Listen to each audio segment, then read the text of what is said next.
Oh, thank you. Hello, I'm Chris. So I'm a professional songwriter and musician, and I've been doing that for the wrong side of 15 years now. And it's true, I'm quite critically acclaimed, which means I don't sell many records.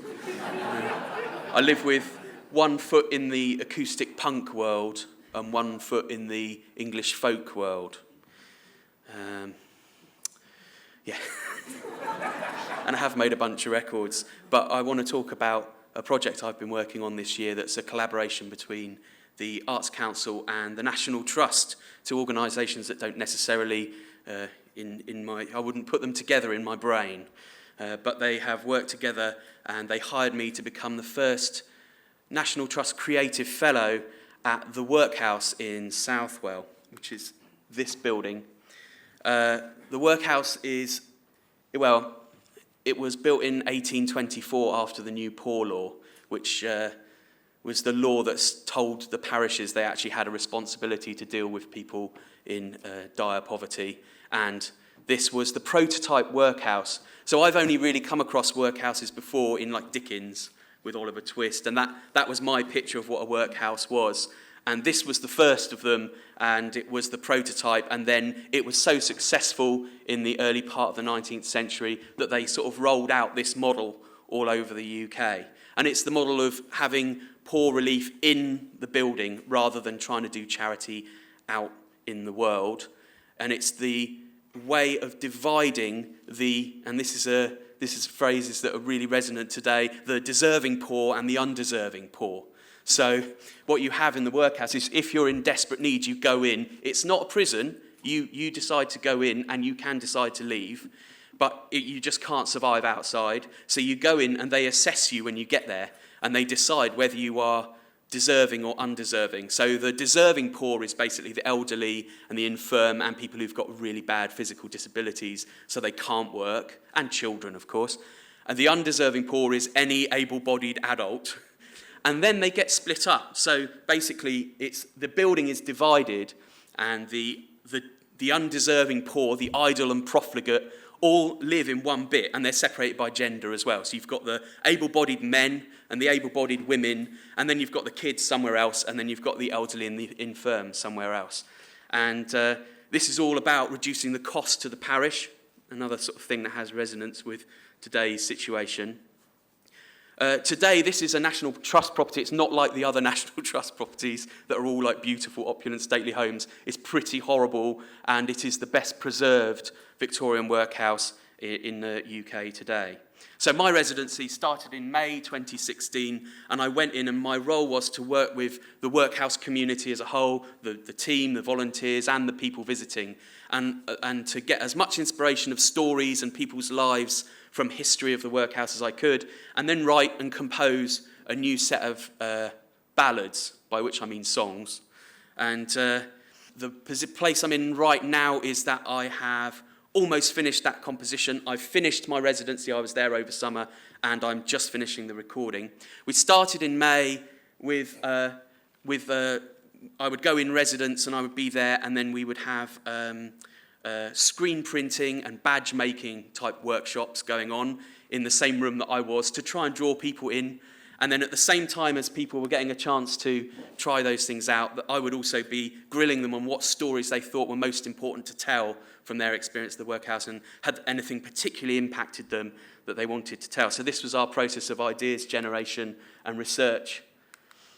And we began to build up a picture of what was important to people. This is Derek. He's a volunteer history researcher, and the first day I got there, Derek brought me this enormous envelope of stories that he'd researched that formed the basis of quite a lot of what's turned into my set of ballads. He's a brilliant guy, and he introduced me to this thing called the crank. So another thing the workhouse does is it houses vagrants, and the way that works is you can go in for a maximum of 2 nights. You can get dinner, you get your room and board, and you get breakfast. Then you work an 8-hour day, 12-hour day, and then you get dinner, room and board, and breakfast the next day, and then you go on your way. And the vagrants are kept separate from the other people in the workhouse. They have their own space, the vagrants yard. By the way, when I say room and board, they're given a blanket and a board of wood. And they go in the room and they put the board of wood on a kind of skirting board and they sleep on it so that their head isn't on the floor where the rats are. And that's where the phrase room and board comes from. It's an actual board of wood. And the vagrants would have to do extremely hard manual labour for that day in between. They would break rocks, or they would shovel poo. They would empty the latrines if that was needed. But one of the things they would do with this crank. So it's a huge crank, and it goes around like this, and you have 4 men holding the crank and turning it round for 8 hours, and the crank does nothing, and it literally just goes to a hole in the wall, and then you're doing that. And at some point, the Poor Law Board in London wrote to the workhouse to complain and said, we have a problem with your crank. It's not labour, it's punishment, because it doesn't do anything. And the master of the workhouse wrote back and said, please could you give me a little bit more time, because we're trying to think of something for the crank to do. 18 months later, the crank's still there. That's iterative rollout for you. And that was my first, where I had a note that I had a bit of a song that I could get. So I might, let's try this. I'll just sing you this chorus. It's quite aggressive. Might not need the words, because I've done it a few times now, but you're a kind of scary, proper audience, so maybe I'll... Anyway, so the crank, I just do the chorus. The crank goes, I just kept thinking of the time. So this is the very first bit of creative thought I had in the whole residency was 1 hour round, 2 hours round, 3 hours round, tightly wound. It doesn't do nothing, but that's ignored. Wind that crank for your room and board. And that is problematic because, oh no, thank you. It's great, I love it, it's a chorus, it'll work. It's not very folk ballad, and it's not really about a specific story of people, but it is about the truth of what was going on in the workhouse. All the time I'm building my songs and we're building our resource of ideas and stories, and I'm learning more about the workhouse. Another great one was Henry Fogg, the sheep thief, who I got to know quite early on, and I've written a ballad about him, which I'm not singing to you. He was a rubbish sheep thief. He stole his sheep with some mates. He got his quarter of the sheep, and he hid it under his bed. And I don't mean on the floor, he hid it under the mattress. So he immediately got caught. And the constables came and arrested him, and he was found guilty, and he was sentenced to be transported to Australia, which meant, of course, his family, his wife and his 4 kids, immediately had no income. They were destitute. They went into the workhouse. That story does have a kind of positive outcome, because many years later, they'd survived in the workhouse, and he'd finished his time in Australia. He made it through alive. Then he got a job as a carpenter, and he actually did the thing that we kind of imagine no one ever manages to do, which is that he earned enough money to buy his family passage to Australia, and then they lived in Australia. So there's a kind of positive outcome there. That's one of the songs. And at this point, I'm also running songwriting masterclasses. This is Rita. She was in her 60s. She's a volunteer at the workhouse, and she wrote her first ever song. I should mention that the workhouse is on the banks of the River Greet in Southwell in Nottinghamshire. I didn't explain quite where it was, which was remiss of me at the beginning. It's between sort of Nottingham and Lincoln and Newark, and that's actually quite a posh bit of northern Midlands countryside. Southwell's the home of the Bramley apple. And this is her song, and this is her first go at writing a song, and she wrote the song about the moment that you're trying to decide if you're going to go into the workhouse, and you're standing on the banks of the River Greet, desperately sort of trying to make up your mind, because you know you're very poor and you're going to starve, or your babies might not get fed otherwise, but you don't want to go in, because life for the undeserving poor in the workhouse was as bad as the stereotypes you can imagine. One of the jobs that women would do would be picking oakum. Have you heard the phrase picking oakum? What it means is you get massive fat ropes from boats that have been at sea for a few years, and they come in, and you get a bucket of these thick, it's this thick, it's rope, and it's got dirt and tar all over it, and you sit and unpick it down to its constituent wool, and then they sell that back to the same shipyards to make the flooring of boats. That's where the phrase money from old rope comes from, and it's a horrible, horrible job, and you're sitting in 2 or 3 inches of water in the basement of the workhouse, with rats running around, and you're doing that for 12 hours a day. So it's really rough. Over the summer, I was really happy with the way the songs took shape, but I was noticing that there weren't enough specific stories. So I took some of the more specific life stories that I'd learnt and decided that the backbone of my finished ballads project needed to be 3 actual proper kind of trad folk ballad style things which told a whole life story of someone. One really good story I learnt was the story of Elizabeth Ulliott, who was a teenager banging on the workhouse door, heavily pregnant. I think I might sing you a bit of this one as well. It's really long and it's a folk ballad, so I'll just sing maybe a couple of verses. She was Elizabeth Ulliott, she was in the family way, banging on the workhouse door before her baby came. What about your husband, girl? Sir, I don't have none. What about your family? Sir, they want me gone. Born over in Westgate, her father was a drunk, a labourer, a fighter, he even stabbed his eldest son. The good Lord knows what went on in that house. You've heard what people say. So as soon as she were able, young Elizabeth ran away. Oh, thanks.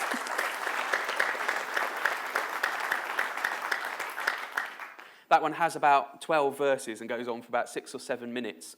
And she ends up having her baby in the workhouse and having a terrible time, and at some point running off. And then a few days later, unfortunately, the constable takes her in because she's going to stand trial for murdering her baby. And I won't tell you how that one ends. One of the problems with that is Elizabeth Ulliott is a real person, and that's her real name. So then I have the challenge of making sure that every detail in the story, as far as can humanly be done, is true and accurate. So what I've been doing is when I've been finishing my lyrics, I've been feeding them back to some of the volunteer history researchers just to make sure they get a kind of editorial say, not in the creative side, so some of them have had to suppress their opinions on the songwriting, but in the kind of accuracy side is really important. And then, of course, you get the challenge of deciding how important it is that the art is as good as I can make it, and how important, in conflict with that, the community side is. This is Jane's rap. I'm not going to talk too much about Jane's rap, except to say that once she'd given me her rap, she didn't want any amendments to it. So then I have the dilemma of putting the rap in, finding a kind of creative way to put a rap into the final project, or not. And in this case, we are including the rap, and we've used backing vocals on a kind of syncopated rhythm because it's basically 45 seconds of rap, so it's not quite enough, and she didn't want to add any more. So it's that kind of challenge. I've immersed myself in this history, and it feels like really inspiring, and it feels very valuable to my songwriting and creative practice outside the workhouse. I'm having an amazing time. There's also, I think, a real emerging value to the National Trust beyond our initial goals. We had the opportunity to present at the National Conference for Challenging History in Cardiff, and we went and took this project as part of a broader programme of stuff they're doing called Reimagining the Workhouse. And for the National Trust to be presenting in quite an edgy history space where most of the conversation was about slavery and race relations, and it was a really challenging conference. I found a lot of it really hard, but also I found it really brilliant to be in that room and to be present at these things. And also this continuing, the fact that this project is felt as a success at this point, that the Arts Council and the National Trust can continue to do things together when in the past they haven't necessarily worked together. Also, one of the best things was that they decided to make the Creative Fellowship an annual thing, so they've extended my role. So come next spring, I'll be back in the workhouse for a few weeks to do a kind of take part in a recruitment process and a handover process for the next creative fellow, who will be someone from a completely different art form, which is just a brilliant idea. So then, hopefully, if that continues beyond next year, we'll get a rolling sense of artists in residence at this brilliant space. which I really like. We then recorded it, and in order to get as much recording done, I was going to say that this is a really powerful thing. So we're recording songs I've written about stories that happened in this room, and we're recording them in this room. And it just feels soaked into the walls. It just feels really, it adds this kind of sense of immediacy and impact to what we're doing. This brings me up to last weekend, which was Museums Open Day. And so I did 3 performances of works in progress in different spaces in the workhouse last weekend. I should mention this lovely harmonium here. This harmonium is 100 and something years old and was brought into this room at the very beginning of the 20th century. So it's been in situ the whole time, and it very rarely gets played. In fact, it hadn't been played for almost a decade before I got my hands on it. So we've been able to record some songs on the harmonium. I did notice a really cool, harmoniums, they have the pull stop things to change the sound. So you pull out knobs, like a kind of church organ, and they're wooden knobs. And one of the best knobs, remember this is 100 years old, and it's got a sub-bass knob, which is really cool. We did the performance and really enjoyed it. And on that day, we also shot a video working with the young son of one of our team, and it kind of brought home the separation of families. If you take a whole family into the workhouse, then they are completely separated. The children go into a different area. Even though they're living in the same building, they're not allowed any contact with their parents. And that includes, actually, if they're deserving poor. The children are kept completely separate, and the boys are educated to go into apprenticeships if they can. And sometimes you find firms that want to hire apprentices will come to the workhouse to try and recruit kids. And the girls are educated differently in things like sewing and cooking and housework in order to go into service if they're really lucky. And they only see their parents for 2 hours on Sunday after church. Anyway, that was a really nice experience as well. We made this video, and I'll be sharing that at some point. I haven't talked much about the politics. Of course, the politics is completely deeply embedded in this process, and I have spent most of my life as a really radically political artist. So in a way, even the fact that they hired me in the first place felt like a move of, I hesitate to say courage, but definitely a move of saying we're really serious about trying to engage with the connections between the poverty of this time and the way that people were trying to engage with the most destitute people in this time, and the kind of same debates we're having now about deserving poor and undeserving poor, and how much we keep the cost down to the ratepayer of looking after the poor. Lily's story is a particularly powerful one. This is Lily's room. Lily was brought into the workhouse in her late teens. We think she'd been impregnated without consent. We don't have enough evidence to say that for absolute certain, and so that's not stated in the song. There is a song called Lily in the Little Room. She lived in this room for the entire rest of her adult life. She was institutionalized forever. She died in this room. But I'm not talking about the 1850s. Lily was still living in this room in the 1980s. And one of the most powerful impacts is that you have to remember that the infrastructure and the architecture of the Victorian workhouse period is itself physically the basis for the welfare state in the early 20th century. So, for example, we all know it really, we just don't think about it. Up at the top of Elm Grove, if you're local and you know Brighton, the hospital at the top of Elm Grove was a workhouse first. And it just gets retooled into being an early NHS hospital. And you even find this with areas. So if you've got an area of the country where you've got a little space and there'll be a children's home or a mental hospital or an elderly people's home, and they're all gathered in one area, often that will be the area which had the workhouse in the Victorian period. And Lily's story is a kind of sign of also direct personal connection. So at this workhouse, they've got an amazing audio archive, and they've got audio recordings of people who lived in the house when it wasn't a workhouse, when it was maybe like a place for social care, who themselves met other people who were still living in the workhouse, who had been here under the workhouse system. So what starts out as kind of dress up and Victoriana and Oliver Twist suddenly becomes a direct personal connection between people now and here and people elsewhere. I've done a number of these projects now in the past couple of years as I try not to tour as hard because I'm bored of touring and I'm old. And I really love it when these organisations reach out beyond their comfort zone. And I think it adds massive value to my experience, but also the fact that they're prepared to come to someone like me, an outsider creative, really it does add value to their work that they produce because it's a fresh outsider perspective and it's really unusual. Thank you very much for listening. The ballads will be out as a CD and available in National Trust shops probably early next year. And I am doing a performance of the full ballads in the Workhouse in Southwell on the 14th of October. Thanks so much for listening.